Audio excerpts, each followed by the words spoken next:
Hello, and we are privileged to have Professor Bob Vallerand from the University of Quebec, Professor of Social Psychology and Director of the Research Lab on Social Behaviour at the University of Quebec. Professor Vallerand, Bob, welcome and thank you for joining us today. Thanks for having me.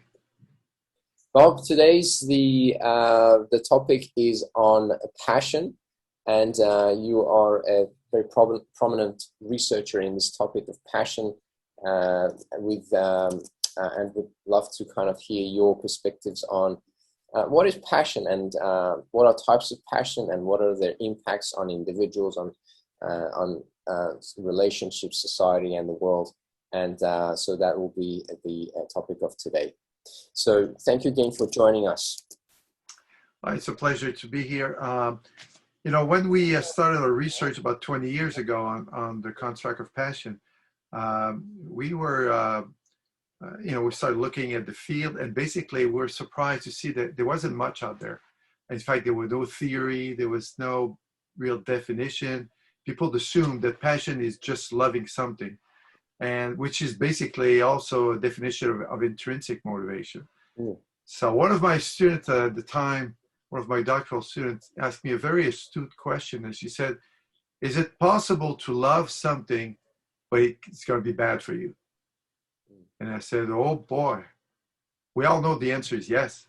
Yeah. But it's funny how there's not one study in the literature that shows that intrinsic motivation leads to negative outcomes. So if we know that something is true, like loving something can actually come back and bite you from behind and hurt you in some ways, and intrinsic motivation doesn't, then we need another construct. Mm. Because obviously intrinsic motivation, although it predicts a lot of stuff, it doesn't predict that. Yeah. So we need to find out more about it. So we searched the literature, and I remember my another doctoral student, Celine, and she said, Bob, you won't believe it, there's nothing. I said, well, it can't be, there has to be something.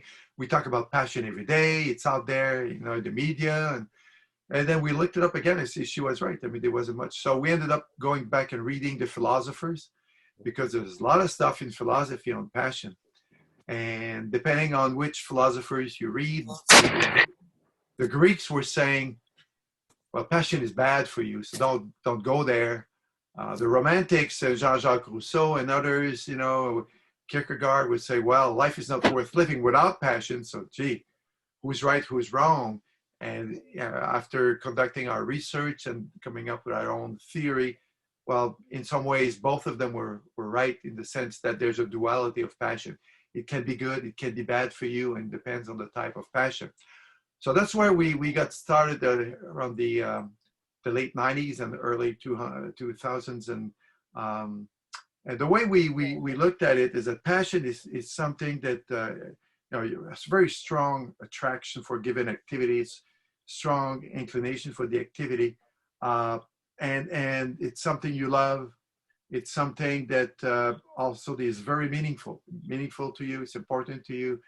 You're really you really care about the activity, and you spend time on it. So you're committed toward the activity. And I would say one of the most important aspect of the definition, it is part of your identity. Mm. So that it's part of you. So for instance, for me, I don't just play basketball. I am a basketball player, or I am a scientist. And so it's part of who I am. But so that's kind of important. So the thing is that we need to underscore is that passion is not a trait. You're not passionate for everything. You can be motivated for a lot of stuff, but passionate only for a few things in your life. Mm-hmm. So for instance, you could be passionate for conducting, scientific experiments, for science, for reading, for playing the guitar, and not necessarily for playing the piano. Mm. So you could be, could be passionate about certain aspects of music, playing the guitar, but not other stuff, playing piano. Same thing for sport. So it's a highly specific interaction between the given individual and a specific activity. Mm-hmm. But you could also be passionate for some ideology. We've done research on people, passion for a cause, and in Quebec, some people are heavily passionate for the independence of the province of Quebec from Canada. So the ideology is basically, like independence of Quebec, and there might be different activities underneath this kind of ideology that you have. Other people could be a car collection. Oh, my car, I love my cars. Or it could be a card collection or a DVD collection of some sort. So it can be an object, could be an activity, could be an ideology. But there's a deep connection with this activity. You love it, it's important to you, and you're committed toward the activity. Now, because it's part of your identity, well, in line with the self-determination theory of Ed Deci and Rich Ryan, the internalization process can be of two types. Either more autonomous internalization process, where the mere fact of loving the activity is enough to incorporate the activity in your sense of identity and self. Or, although you love the activity, there might be an additional extrinsic aspects of it. I love playing the guitar. In addition to that, I'll be very popular in my high school of some sort, of attracting people toward me. So they're a mixture of loving and then the extrinsic part. And then that will trigger one of the two types of passion that we've defined, harmonious passion and obsessive passion. So harmonious passion is you just love the activity for itself, the mere love of the activity. It defines your identity in a more relaxed, in a more integrated fashion with the rest of your life and your other aspect of your identity. So being a basketball player won't prevent you from being a good student, from connecting with friends, from spending time with your family, and so on. Whereas with obsessive passion, it is most of the time in conflict with other aspects of your life or your identity. So you love basketball, but if you have a choice between playing basketball and then spending time with friends and family, you might say, stay away, I'm focusing on basketball, and it is in conflict with other aspect of your life. So as you can probably guess from the definition of both, harmonious passion will probably give you, and that's what we find in our research, much more adaptive outcomes than what you would find with obsessive passion. This is not to say that you won't derive any positive outcome from obsessive passion. You will. For instance, you might become very proficient in your activity that you're passionate about.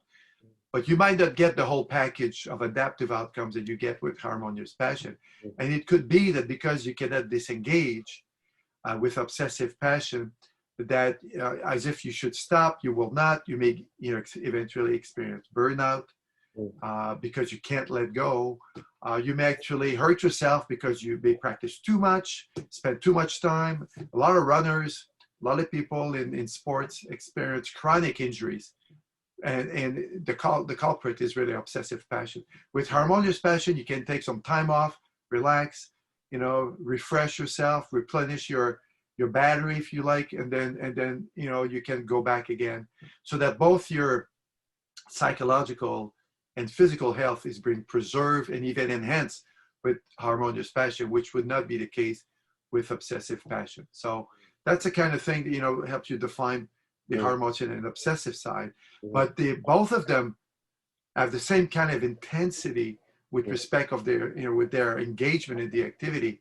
It's just the type, the quality of it is different. One is much more, how would I put it? It's nothing else in my life but the activity I'm passionate about, versus the other one is that it adds to my life, will complement what I already have with harmonious passion. So you do have this activity that you're really passionate about, but you may also have other passions in your life, so that they will actually integrate and lead to more positive outcomes. So if in terms of the experience of joy and happiness, it's probably obvious that harmonious passion is more aligned with experiencing joy. And what distinguishes between the two, essentially, and please correct me if I'm wrong, is that the obsessive passion has extrinsic components attached to it, and that's what makes it obsessive, because there's some extrinsic factors, whereas harmonious passion is essentially just intrinsic motivation. Well, it's part of it. Identified regulation, well, if you look at it. It is part of it. The other thing that's kind of it's as if for people with obsessive passion, there is, and we've got research on that, published with a former postdoc of mine, Dan Lalonde at the University of Quebec, she to me. We find that with obsessive passion, it has some compensatory mechanisms attached to it. And this probably relates to some question may have, how can we help people focusing on the more harmonious versus obsessive side of it? What we find is that with obsessive passion, when you look at their life, maybe the only thing going for them is the activity they're passionate about, as if there's something missing in their life. So they don't derive the need satisfaction that most people will get in some other aspects of their life, relationships and so on. So they do put a lot of emphasis on this activity. And because of the fact that they focus, on the activity at the expense of other stuff, they tend to, limit, it's almost like having a tunnel vision where you don't see the other possibilities, you just see this possibility. And it could be that some of the extrinsic aspect attached to it may be in part responsible. But I would say the most important one is that you're trying to make up for what's missing in your life in just this one specific activity.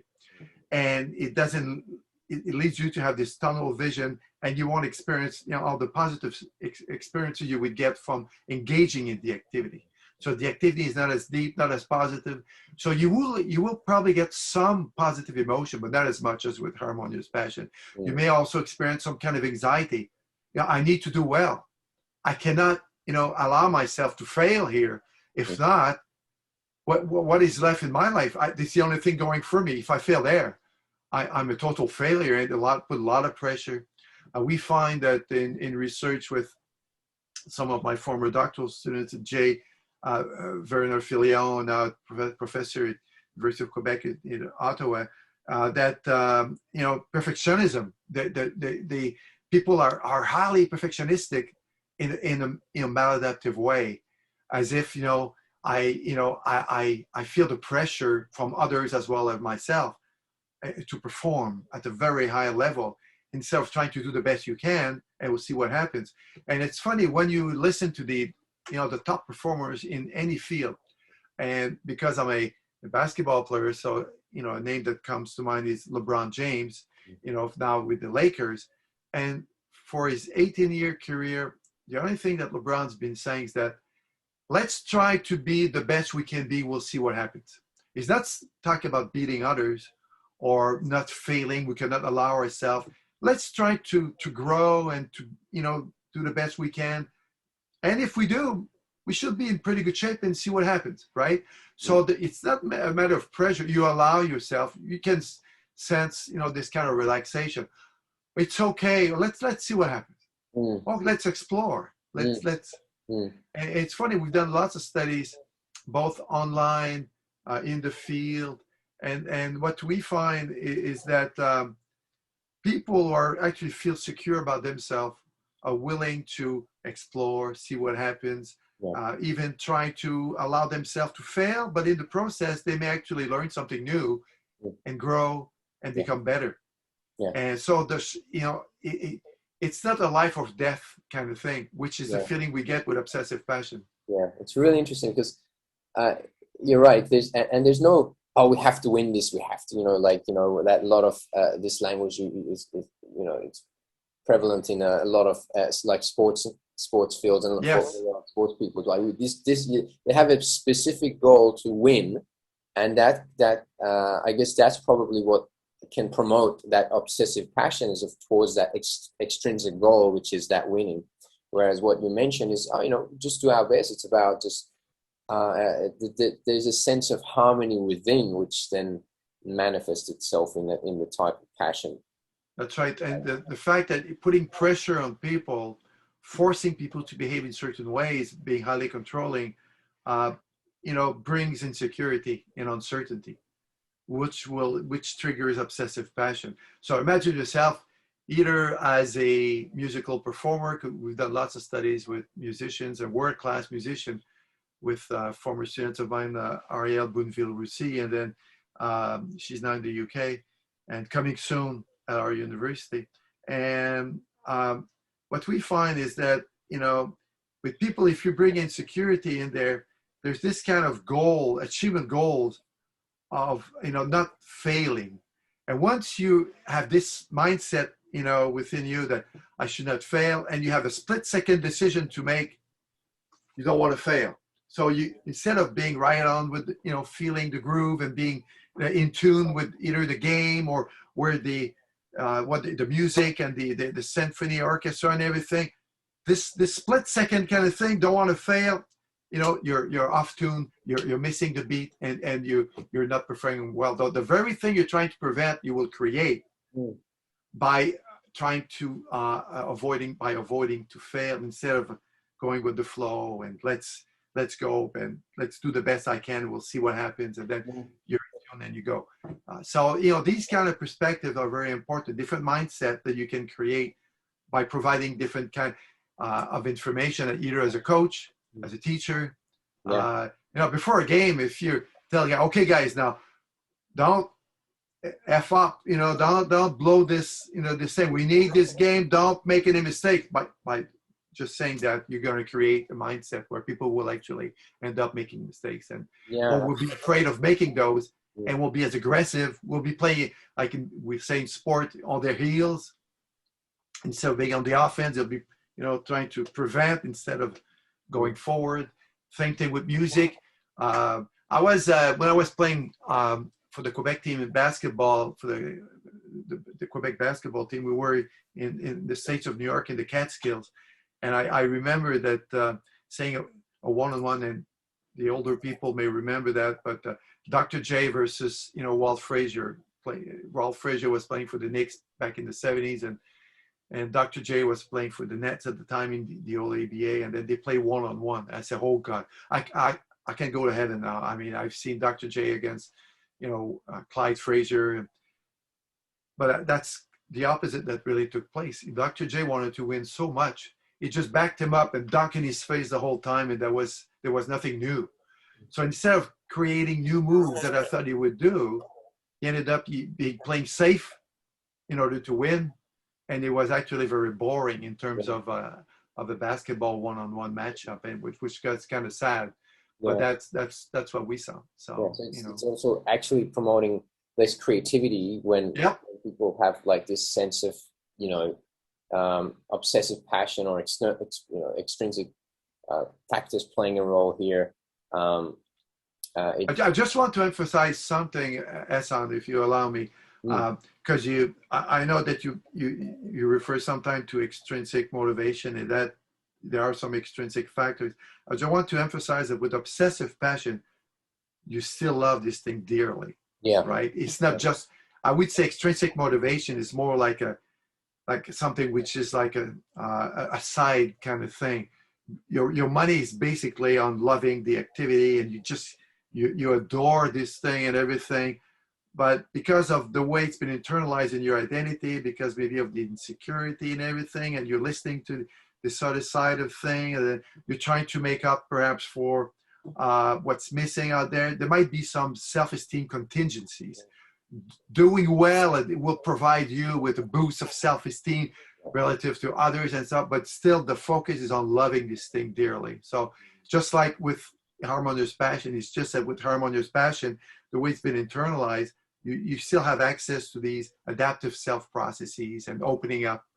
And just like Barb Fredrickson would say, opening up and experiencing positive emotions and what it will lead to you, all the goodies.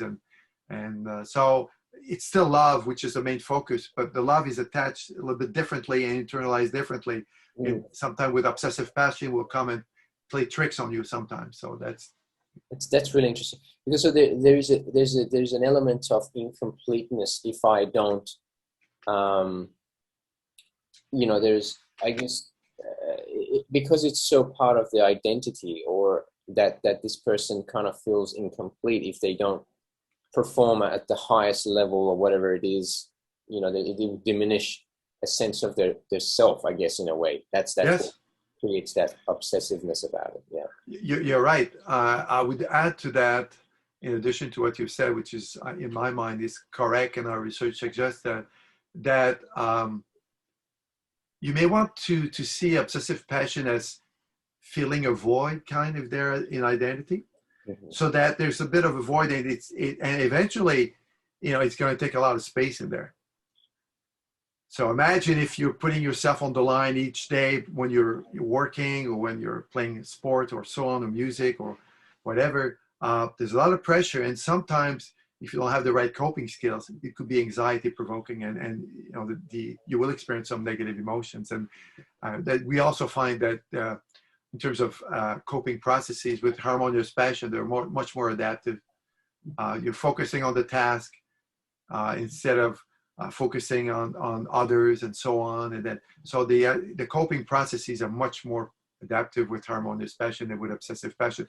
And also with harmonious passion, we experience more mindfulness while engaging in the activity. So all the goodies that we hear, about, in positive psychology, you will get with harmonious passion. So for instance, a good friend of mine, Mike Csikszentmihalyi, working on flow and stuff. And Mike would say, oh, flow is very, and he's right, it's very important.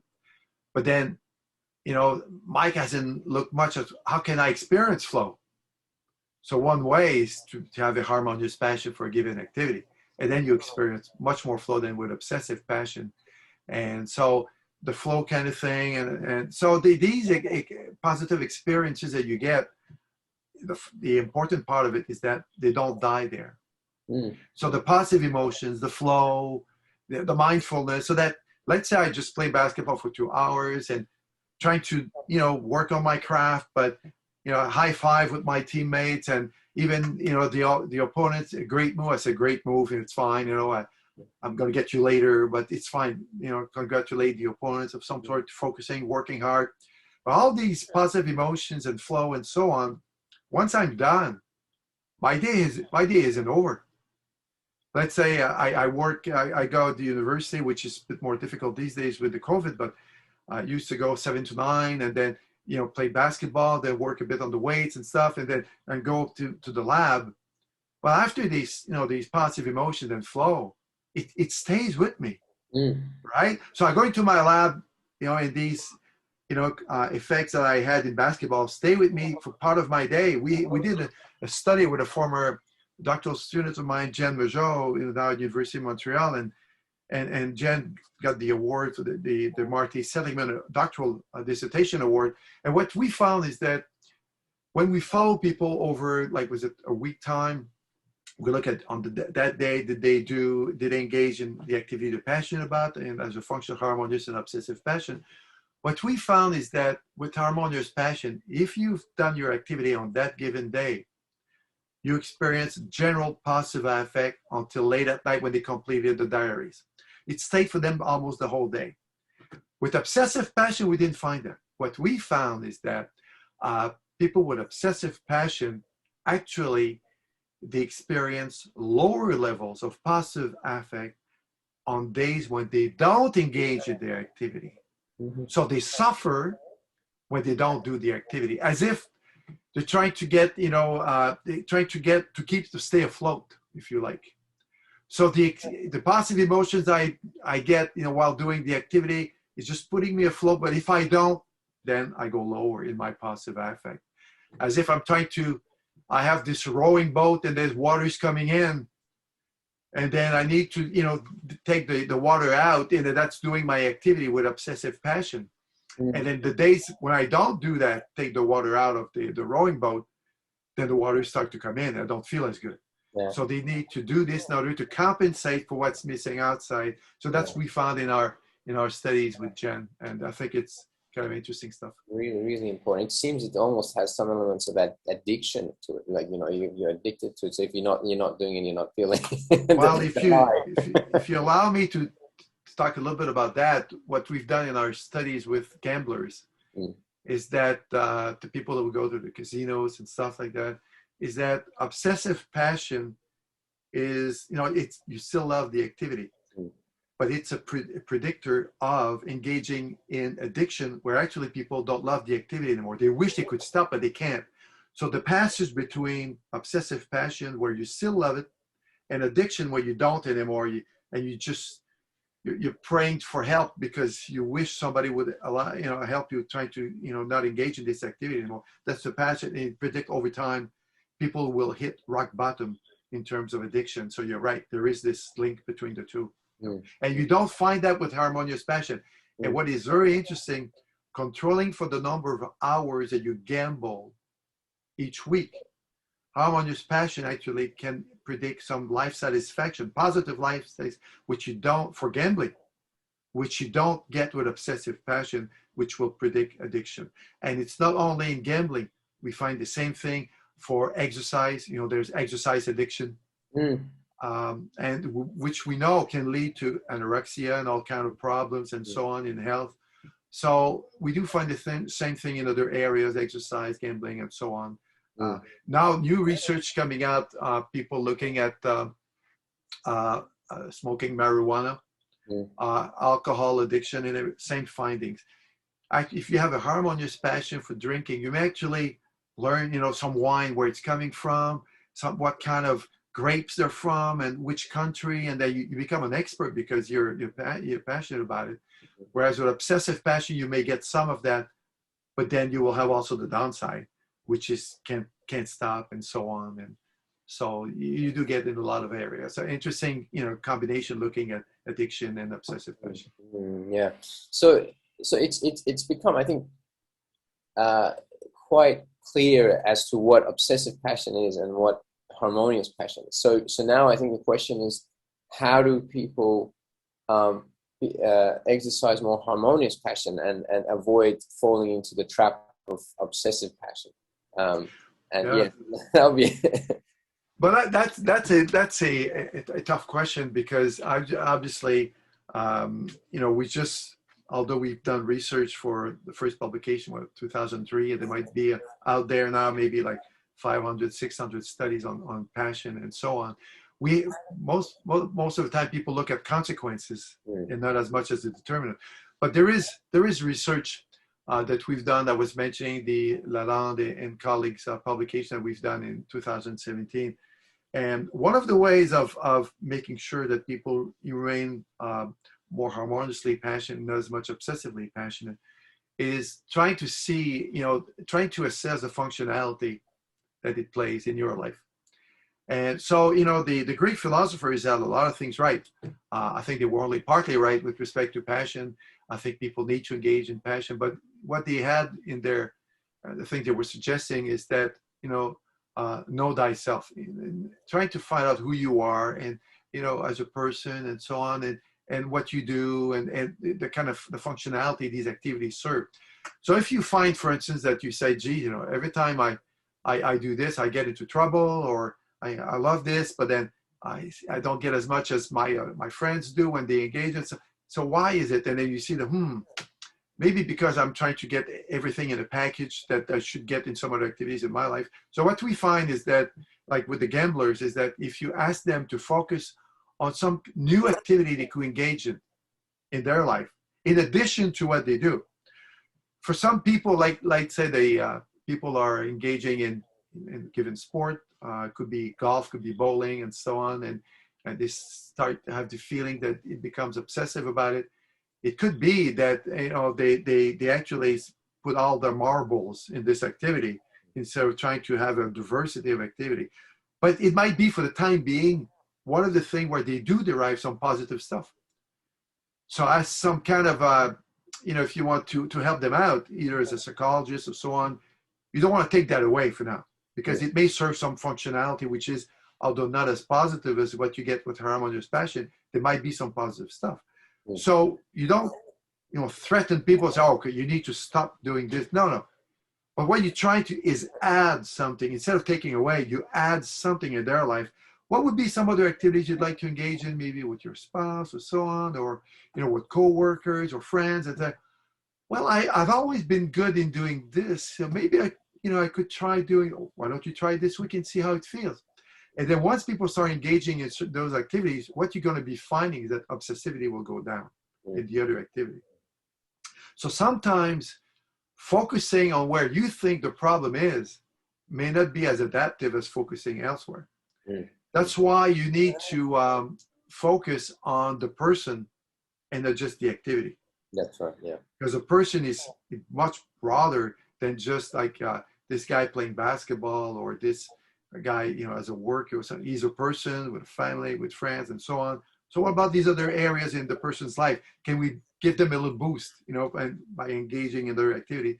And what we find is engaging in some of the other stuff, it reduced the obsessivity in the other activity. So that's one way I would say, which is not always, it's not that obvious. It's a bit more counterintuitive, trying to focus elsewhere, but it seems to be working. Yeah, yeah. So it seems it's more, as you mentioned, it's kind of going more focusing on this individual and making this person feel whole and complete without that activity, where they can still enjoy that activity, but it's not like they don't need to either engage or achieve a particular outcome in order to feel that completeness. As I say, I'm a complete person. I have other things going on in my life. I love this, doing this. So that sense of completeness, I think, is and you mentioned this before, as they feel that individuals who have this obsessive passion feel a sense of void, and so they want to fill that with that passion. So it's just kind of filling that void with not the activity, but a more holistic kind of. I would say try to add some other identity elements. That will be in line with the person's identity. That's why I say, know yourself and see what you're likely to enjoy, be good at, so that you just don't rely in one area in your life, but then you have multiple, eventually, areas where you feel confident and happy and everything, and not just this one oasis where you feel that you're clinging on to, and so you may have several of them. So you're trying to work, toward a different roles or different areas in your identity that will be broader than just this one. Yeah, and also you mentioned at some point where those who have harmonious passion are more exercising mindfulness, more presence. They're more in the flow, and what you mentioned about Professor Csikszentmihalyi's kind of idea of flow, just being in the zone, more presence. There's no external thing. There's nothing to, just, so that mindfulness elements, I'm kind of, because I do a lot of work around mindfulness as well. So I was wondering if there's been any research around how mindfulness practice itself could promote the movement, or the from obsessive passion to harmonious passion, or That's an interesting question. What I'll tell you what we've done. What we've done is that we've shown that I think it was 3 studies published with another former doctoral students of mine, Dr. Ariane Saint-Louis, where we actually look at how harmonious passion leads to mindfulness in 3 studies, and how over time it will lead to an increase of psychological well-being. So it's like with harmonious passion, you have this place where you open up a door and you feel great, more relaxed, engaged in your activity. And this carries over, like I was saying before, into the positive effects on your well-being, and protects against, in one of the studies, against ill-being, like depression, anxiety, and so on. So you open up this door, and then the mindfulness. Now, it would be interesting to see if it works the other way around. Engaging in mindfulness could actually leads to passion, or more harmonious passion in certain areas. It could be. Could very well be. That's an interesting comment. I think I'll be really open to exploring that kind of maybe research as well. That's kind of cool. And I guess essentially looking at that identity and the sense of how one derives a sense of identity, I guess it plays a big role here in terms of moving into the harmonious passion. Well, if you allow me, we've in 2018 we've done a piece of in the journal called Self and Identity, and we've looked at the identity processes and how they can contribute actually to development of passion, and we found that with harmonious passion, what is important is that having this kind of freedom to explore, the possibilities yeah, with respect to your identity, and eventually selecting, a few. Whereas with obsessive passion, what you find is that it's more like normative. I do more as told, and by doing so, I will internalize a more controlling, aspect of the identity that and the role that this my passion will play, and it leads to obsessive passion, and obviously less adaptive consequences eventually. So the identity processes are very, very important, and how you go about finding your identity. I think where the Greek philosophers were right. Who are you? And not who are these people saying you are, and what you should be doing, and so on. And that. What is interesting is that in our research, what we find is typically people start engaging in and developing passion in their teen years, and people are very, vulnerable around that the teen years. They want to be autonomous. They still listen to their parents, and so the messages can be sometimes ambiguous, and the teachers, and so on. And then, so who are you going to end up listening to? And that's where also you start developing some passions for different areas, including at school. And people might say, well, if I could do what I want, well, what prevents you from doing that? And obviously there are some cultural, differences and so on. But in most countries, you have a lot of freedom. But then you do, in the back of your mind, you do know that your parents wish you were a doctor of some sort, or you were something else, and then so fear of what if I just follow my passion, I don't make it, or I can't survive on just passion. I think that's the other thing. There's certainly a cultural element of family tradition or whatever it is, or what is seen as the right kind of career path. And then there's will I survive? I love basketball or this, but am I good enough to make it? In this. So there's those two elements, I think, quite. And that's why I think that it's if and you're right. But if we want to follow your example, that's why it might be pretty clever to have more than one passion. Yeah, absolutely. Because if you have only one and you fail, eventually, God prevent, but if you do fail, well, you don't have anything to fall back on. But if you if I had my say, I wish I could have been a basketball player. Was professional one. I was not good enough, but I always loved school and was, wasn't sure exactly what I would do with school, but I always loved it. And what my parents could have told me, because when I was younger, around 9 or 10, during summertime, I would get my friends to go upstairs, and I would give them dictations and write this and correct their papers. And who would do that at 10 years of age, right? I mean, so my parents had some kind of pretty good ideas eventually that I would either become a teacher of some sort, but for me, it was basically both the education part, but also science that was kind of important. But I always even did a master's playing university ball and so on, and eventually got hooked on research and psychology and so on. So that was it. So, but I still had two passions: basketball, that I still play to this day, but also science, and it eventually cool. So. Yeah. And speaking of education, I think that's one of the challenges we also have in an education setting. Like, one of the things, for instance, that I'd really like to see with my students is they're not so worried about ticking boxes, and it relates to what we mentioned earlier. It's like, even for our currently I'm teaching a subject which is building a sustainable world, and they work on passion projects on how do we build a more sustainable world. But there's a lot of questions around, okay, how do we, what do you want us to do in this project? Like, what's the rubric? What is the, I was like, let that go and just enjoy this. And of course, there's a risk for them, because if there's uncertainty around what they will get as a grade for that project. So how do we balance that? Because it's how do we? Well, that's a great question. Yeah. And I tell you what I do.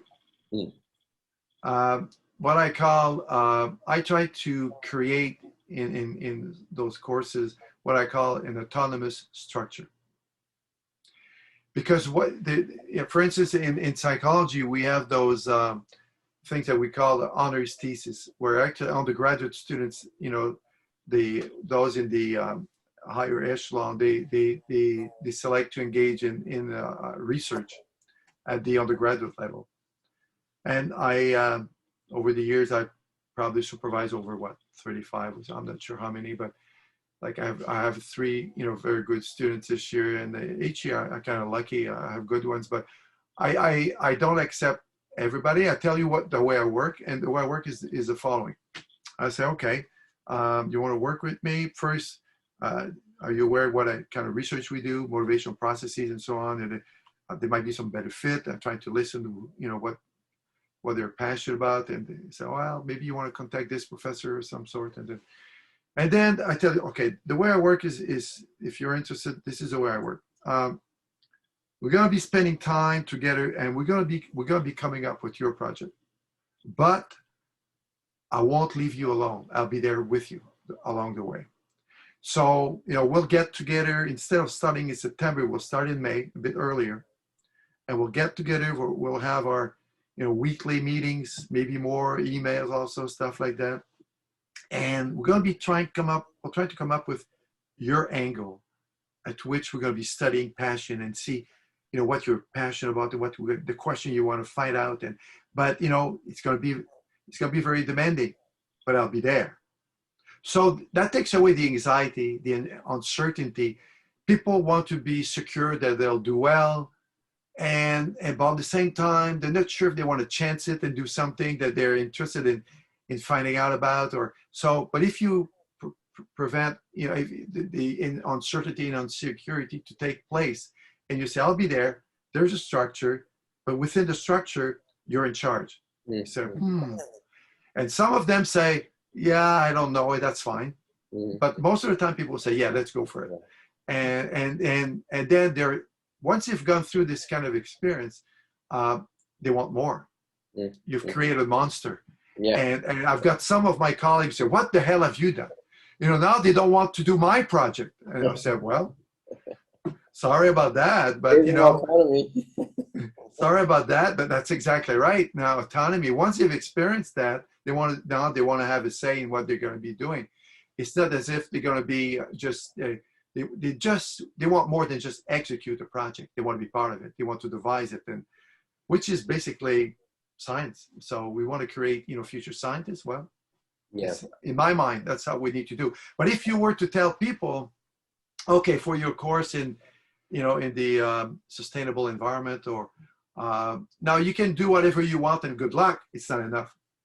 They'll go crazy. They'll be anxious because they wish they could, but they don't know how, and they need that structure. So that's why, and it's a lot of my colleagues, when I explain how I do it, they said, you spend all this time with these kids. I said, yeah, they deserve it,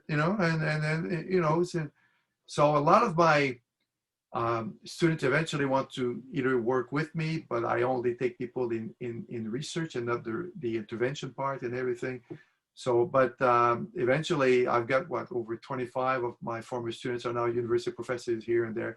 But even those at the honors thesis level that I coached, I think we have another dozen or now university professors, and they kept on going with, other professors. So that's something which, I would say we call sustainable science.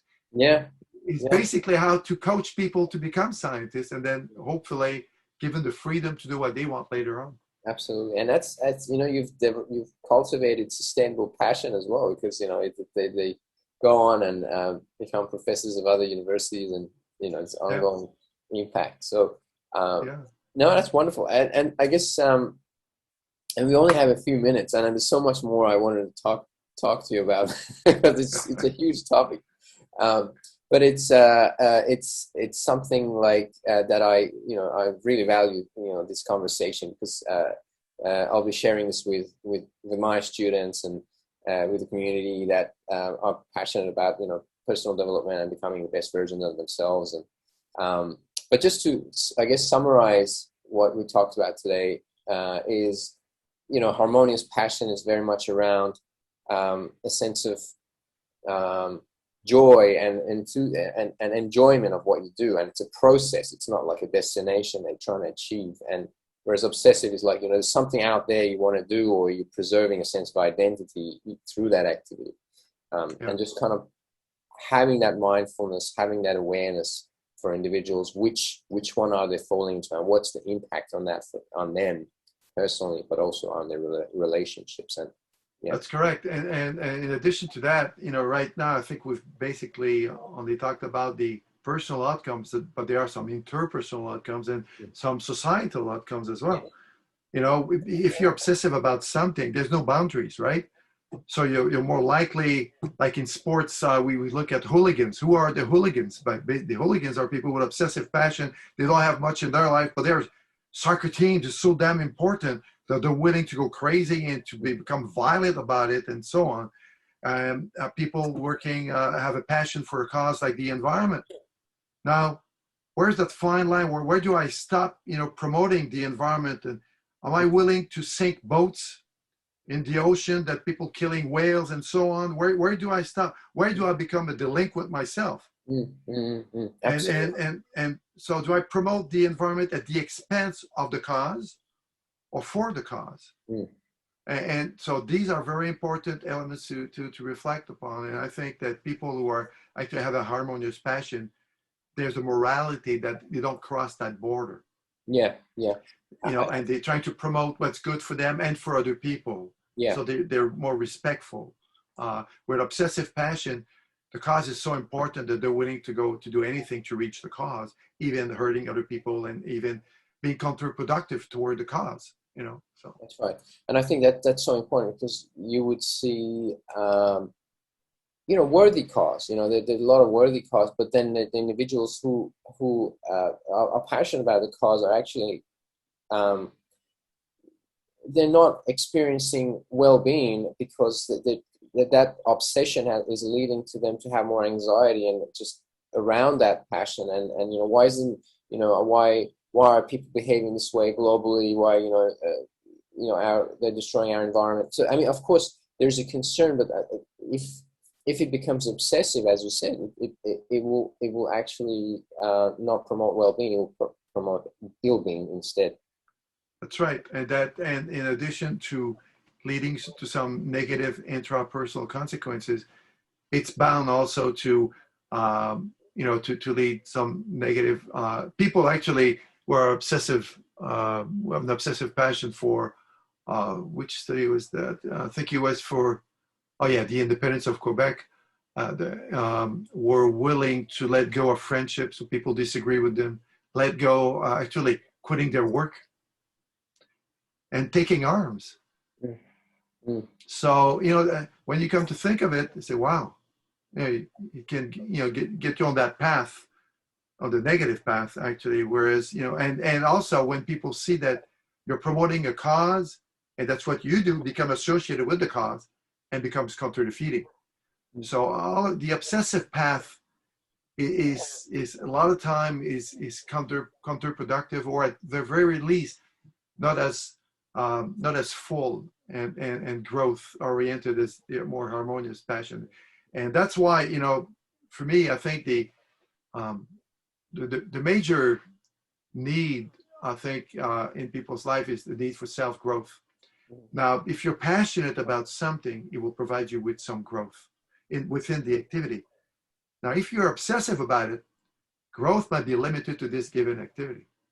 If you're harmonious about it, then you experience self-growth both within the activity where you become an expert, also other aspects of your life. It opens up, becomes more, encompassing. And so you have other possibilities. It doesn't limit yourself. It opens up possibilities.